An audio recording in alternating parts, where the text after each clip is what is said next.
मोठ्या स्वरूपामध्ये आपण ते साजरा करणार होतो, परंतु काही शाळांचे पेपर सुरू झाले 10वीचे आणि तेथे शिक्षक पण काही सुपरविजन्सला गेले, त्यामुळे आपल्याला हा कार्यक्रम आपल्या महाविद्यालयात मर्यादित करायला लागतो. परंतु मला बोलताना आनंद होईल, हा कार्यक्रम आपण अशा दृष्टीने सादर करणं खूप गरजेचं आहे. याचं कारण असं की आपण महाराष्ट्र वन विभाग आणि मॅनग्रोव्ह फाउंडेशनच्या वतीने राज्यस्तरीय माध्यमिक आंतरशालेय पर्यावरण बालनाट्य महोत्सव इथे 24 फेब्रुवारी रोजी भरवला होता आणि त्या बालनाट्य महोत्सवामध्ये आपल्या दामले महाविद्यालयाला घवघवीत यश मिळालेलं आहे. त्याबद्दल आधी सर्वांचं मनापासून अभिनंदन, एकदा जोरदार टाळ्या. आणि मी सर्व इथे बसलेल्या मान्यवरांचं पुन्हा एकदा शब्दसुमनाने हार्दिक स्वागत करतो. आणि आजचं आपलं जे काही तुम्हाला बक्षीस मिळालेलं आहे ते सगळं तुमचा आपण करणार आहोत, कारण की ज्या दिवशी आपला बक्षीस समारंभाचा कार्यक्रम झाला त्यावेळी ज्या आपल्या सगळ्या सन्मानचिन्ह आहेत किंवा सगळी सिस्टीम आहे ती आपल्याला परिपूर्णपणे वरून येते. त्यामुळे त्यांच्याकडनं कोर्स झाल्यानंतरच आपण ह्या प्रत्येक शाळेला सुपूर्द करू शकतो अशी ती योजना होती. परंतु त्या दिवशी जे काही सन्मानचिन्ह, प्रमुख जे काही आपल्या सन्मानाचं चिन्ह आहे ते आपल्यापर्यंत त्या दिवशी पोस्ट झालं नव्हतं आणि म्हणूनच आपण आज हा कार्यक्रम करायचा इथे असं ठरवलं होतं. तर अनेक बाकीच्या शाळांना देखील निमंत्रण आपण पाठवलेलं होतं. आपण सांगितल्याप्रमाणे त्या शाळांना यायला इथं जमलेलं नाही आहे, तरी देखील आपण आपल्या शाळेपुरती आपल्या मुलांचं कौतुक म्हणून आजचा हा समारंभ इथे करीत आहोत. मी मुख्याध्यापक मॅडमना विनंती करेन की त्यांनी 2 शब्द मुलांच्या कौतुकास्पद इथे बोलायचे आहेत आणि आपण पुढच्या कार्यक्रमाला नंतर बक्षीस करणार.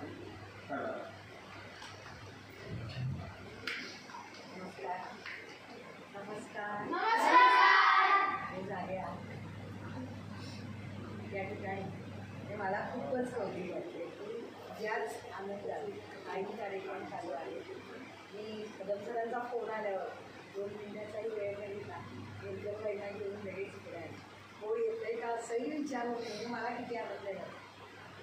त्याचं कारण एवढंच की हा जो सगळा खटाटोप आहे, नाटक लिहिणे, ते बसवणे आणि एवढ्या लोकांसमोर सादर करणं म्हणजे साधी गोष्ट नाही आणि ती फक्त कदम सर आणि शाहबाज दादालाच जमते असं मला वाटतं.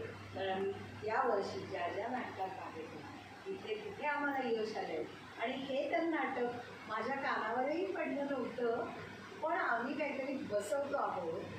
बाई मुलं द्याल का असं शाहबाजने सांगितलं, बाई किल्ली पण द्याल का, आणि ते सगळं तुलाच घे आणि तू मुलांना ताब्यात घे, कारण मुलं आता त्याचीच झालेली आहेत, आमची नाहीच.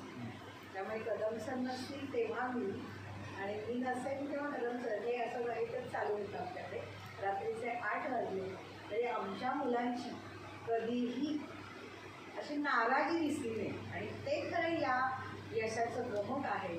माझे पालकही तेवढेच आहेत की पालक असं म्हणाले नाही, एक पालक तर आमचे आज आले नाही, पण एवढं खाणं दिलं ना मुलांना. रात्री 8:30 वाजले, आम्ही 9 वाजता घरी गेलो. आधी तुम्ही खा आणि नंतर कार्यक्रमाचं पुन्हा सादरीकरण होईल. आणि यासाठी पालकांचाही एवढा सपोर्ट असावा लागतो आणि तो मिळाला आहे. मी या शाळेत हजर झाले त्या दिवशीच कदम मिळाले. शाहबाज दादा गेला आहे तिकडे, बाहेरगावी गेला होता, पण तो परत येण्याची चान्स होते आणि मला खरंच आनंद वाटेल सांगायला की तो आमच्यासाठीच परत आला आणि त्याचंही ते बरं व्हावं हाच माझा खरं कौतुक आहे त्याचं. कारण तिथे असताना आपण काही एवढ्या वेळा त्याला बोलवलं नसतं आणि तुम्ही पाहिलं आहात की शिक्षकांपेक्षा अधिक वेळ देणं त्यालाच शक्य आहे. कारण आम्ही थोडासा अभ्यास, थोडंसं नाच आणि थोडंसं मग नाटक असा जो इश्यू असतो आमचा तो त्याच्या बाबतीत होतो. तो सलग 5ला आला की आमच्या त्या ग्रुपवर काय करतं नाही का, मुलांना किती वाजता सोडणार, तर वाचून बरोबर असते, कारण माहितीच नसतं ना. 7 वाजणार, 8 वाजणार की 9 वाजणार, जोपर्यंत दादाच्या डोक्यातली ती मुलांपर्यंत उतरत नाही तोपर्यंत दादा रंथूला तयारच नसतो आणि रंथू होतं तेव्हा मग पालकांच्या डोळ्यात पाणी येतं, मग म्हणतो की आपण सक्सेस नाही. आणि त्यात दादाने आत्ताची बसवलेली ती पर्यावरण नाटिका आहे ढाल, खरंच नावाप्रमाणे यश आहे. त्या दादासाठी जोरात टाळ्या जोरात टाळ्या.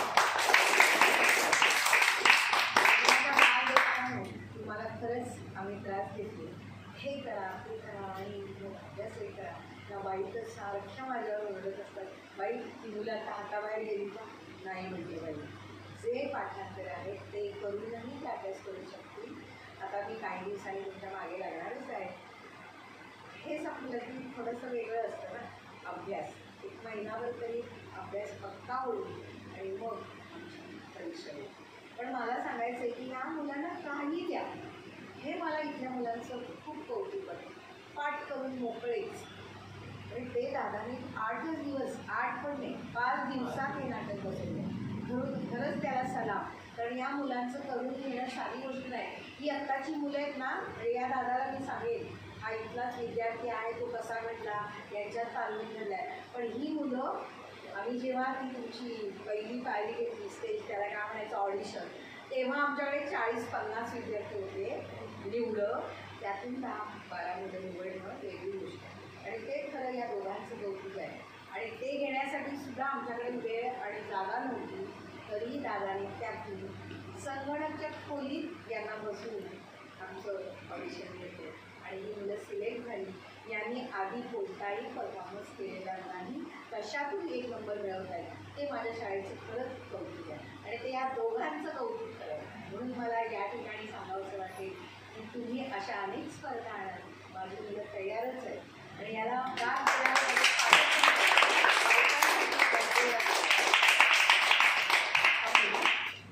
धन्यवाद मॅडम. कारण मुलांचं यश आहे, शिक्षकांचं देखील यश आहे, साहेबाचं देखील यश आहे. म्हणूनच मी आज शेअरचा मुद्दाहून म्हटलं की तुमच्यावरती बस. याचं कारण असं आहे की लहानपणापासून तो पण तुमच्या असल्यापासूनच आणि तुमच्या शाळेचा विद्यार्थी आहे. आणि सांगायचं राहिलं, ही बाळं म्हणाली आम्हाला गॅदरिंग नको, आम्हाला हेच आहे. मी त्यांना सांगितलं सगळ्यांसारखंही वागलं पाहिजे, त्यामुळे गॅदरिंगही हवं, कारण त्यातून आपण बाहेर नाही पडू शकतो. प्रत्येक वेळी सांगायचं राहिलं, पण खरंच छान. नाही, खरंच आपण जगत असताना आपल्याला लहानही होता आलं पाहिजे आणि आबाळा इतकं मोठंही होता आलं पाहिजे, तर आपल्याला सगळ्या गोष्टी साध्य करता येतात. आणि त्यामुळेच आज श्रेयस इथे जरी किती लांब जाऊन किती मुंबईत तरी नाव कमवलं तरी तो माती विसरला नाही आहे, शाळेचं नातं विसरलं नाही आहे. तरी तो आपल्या बालनाट्याच्या सपोर्टसाठी इथे ज्यावेळी वेळ मिळाला आहे त्या वेळेतमध्ये वेळ काढून तो इथे आलेला आहे. म्हणून मी त्याला इथे बोलवलं आहे. आणि मी त्याला पण विनंती करेन अशी की जी काही तू स्टेज इथनं गेला आहेस आणि आता ही सगळी लहान मुलं आहेत, तर त्यांना असं वाटत, तुम्हाला पण असं वाटत असेल की अभ्यास आणि हे नाटक यामध्ये काय फरक असेल किंवा त्याच्यामध्ये काय आपण करायला पाहिजे तर आपण सक्सेस होऊ शकतो. तर त्यांच्या भाषेमध्ये थोडंसं तू त्यांच्याशी गप्पा मारण्याची माझी इच्छा आहे. 2 शब्द तू त्यांच्याशी. थँक्यू. असं काही वेगळं असं फॉर्मॅट बोलणार नाही मी. फक्त एवढंच म्हणेन की जे करताय ते करत राहा. तुम्हाला कुठेतरी करता करता कंटाळा येतो, कधी कधी राग येतो डिरेक्टरचा, कारण ओरडतो मारतो, असं वाटतं सोडून जावं. मी पण एकदा गेलो होतो सोडून, पण परत सरांनी मला बोलवलं होतं की हे बघ हीच प्रोसेस असते आणि ह्या प्रोसेसमधून आपल्याला पुढे जावं लागतं. जसं ते आपण म्हणतो ना, हिऱ्याने आपण जेवढं आपण एखाद्या धातूला घासू तेवढं त्याची चमक बाहेर येते. तसंच आहे, प्रत्येक गोष्टीवर जितकं काम करू आपण, प्रत्येक आर्टिस्टवर जितकं काम करू तितका त्याच्यातलं आर्टिस्ट बाहेर येणार आहे, तितके त्याची ॲक्टिंग बाहेर येणार आहे. जर तुम्हाला ह्या क्षेत्रात पुढे जायचं आहे, पुढे कॉम्पिटिशन खूप आहे. पण मी पण आत्ता पण तिकडे जेव्हा काम करतो तेव्हा ह्या गोष्टी खूप आठवतात. लहानपणी जर मी कदाचित सुरुवात केली नसती इथून, तर आता मी जिथे काम करतोय तिथे कदाचित पोचलो नसतो. खूप उशिरा सुरुवात केली असती तर गोष्टी उशिरा कळल्या असत्या, परत त्या गोष्टींना वापरणं तितकं कठीण पडलं असतं. त्यामुळे खूप मला अभिमान वाटतं आणि खूप बरं वाटतं की मी बरं झालं सुरुवात केली. आणि मला दामलेचा मी प्रत्येक ठिकाणी घेतो जिथे जिथे विचारतात की अरे कुठून सुरुवात झाली. तिथे माझं एक असं की दामले विद्यालय म्हणून रत्नागिरीत आपली शाळा आहे, तिथून मी आपल्या बालनाट्यातून सुरुवात केली आणि मग तिथून पुढे गेलो.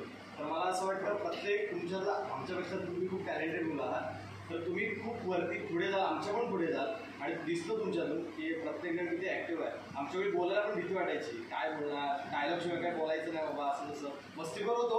पण तुम्ही जितके स्टेजवर ॲक्टिव्ह आहात तितके आम्ही नव्हतो. तर तुम्ही अजून पुढे जाल, प्लीज फक्त करत राहा, बस एवढंच सांग. थँक्यू. धन्यवाद.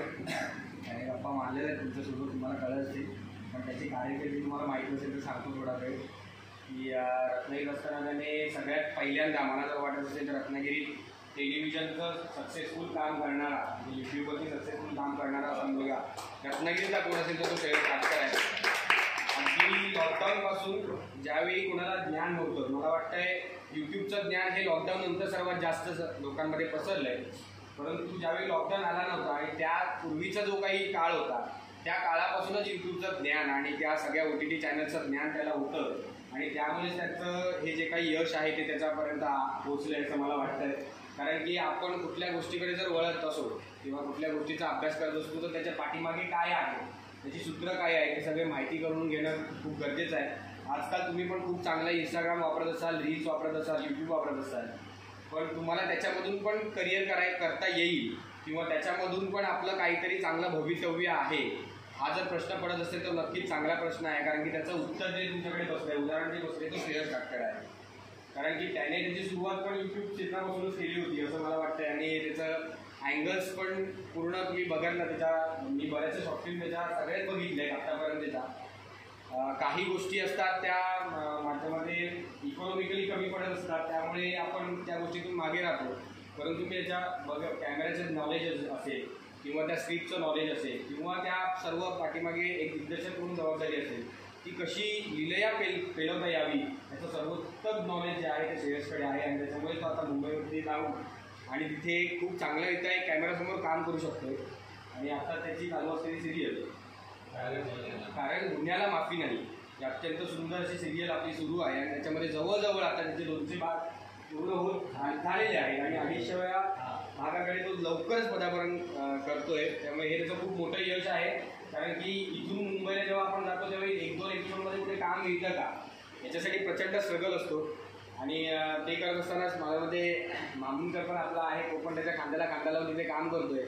कारण की मुंबईमध्ये गेल्यानंतर 1-2 वर्षामध्ये आपण प्लॅटफॉर्म मिळवणं साधी गोष्ट नाही आहे, पण त्या मुलांनी दोघांनी केलेली आहे. त्यानंतर उकळी नावाची सर्वोत्तम एकांकिका त्याने वर्षभर निलया पेलवलेली आहे आणि तीच मला वाटतं सगळ्यात मोठं त्याचं यश आहे जिथून खरं त्याला नाव मिळालं आहे. पण जे एक असतं ना की चित्र त्याच्यामध्ये आपण कुठेही हवेत न जाता किंवा त्या गोष्टीचं कुठेही मोठेपणा न मानता डाऊन टू अर्थ येऊन प्रत्येक ठिकाणी जर काम करत राहिलो तर नक्कीच आपलं यश मिळत राहतं. आणि हे तुम्ही शिकवलेलं आहे आम्हाला पण आणि ह्याचं भान तुम्हाला पण राहू दे. तुम्हाला कळलं नाही तुम्ही आम्हाला काय शिकवताय, परंतु हे तुम्ही पण कुठे ना कुठे जाणून घ्या स्वतःला की आपण काय करतोय, कशामुळे जिंकतोय आणि आपण जिंकतोय तर पुढे जाण्यासाठी आपल्याला आणखी काय करायला हवं. ज्यावेळी आपण जिंकतो त्यावेळी आपल्या समोरची एक पायरी फक्त आपण जिंकलेली असते आणि पुढच्या 100 पायऱ्या आपल्यासाठी नवीन निर्माण झालेल्या असतात. जर चढणं 100% गरजेचं असतं आणि ते जर यश नाही मिळालं तर आपण पुन्हा डायरेक्ट त्या पण पायरीच्या खाली येतो. त्यामुळे जिंकणं जितकं चांगलं आहे तितकंच ते कठीण पण आहे पुढचं आयुष्य टिकवण्यासाठी.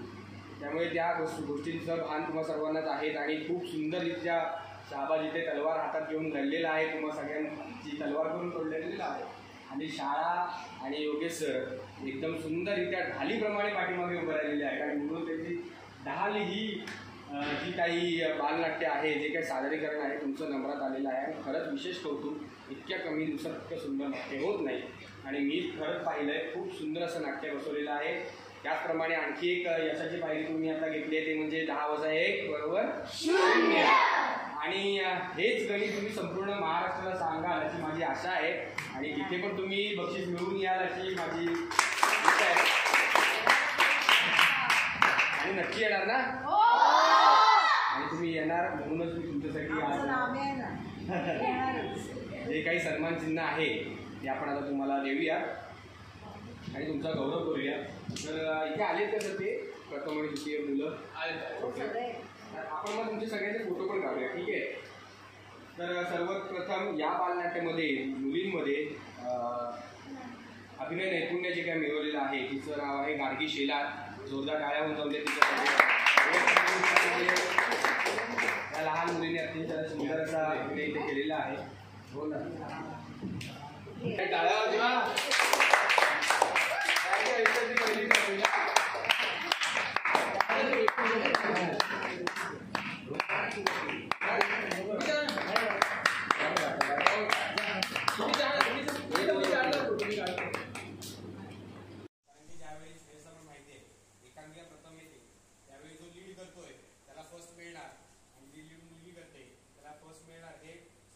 तयार होऊन जातं, परंतु त्याच लीडमध्ये मला दुसरं पण बक्षीस पटकवायचं आहे हे परिपूर्णपणे त्या कॅरेक्टरवर अवलंबून असतं आणि तेच लिलया पेलवलंय श्रवण महाले.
ते असतं लेखनाचं आणि दिग्दर्शनाचं पारितोषिक. त्यामुळे सर्वात प्रथम असतं लेखन. जर लेखन चांगलं असेल, लोकांना कळणारं असेल, अगदी सहज भाव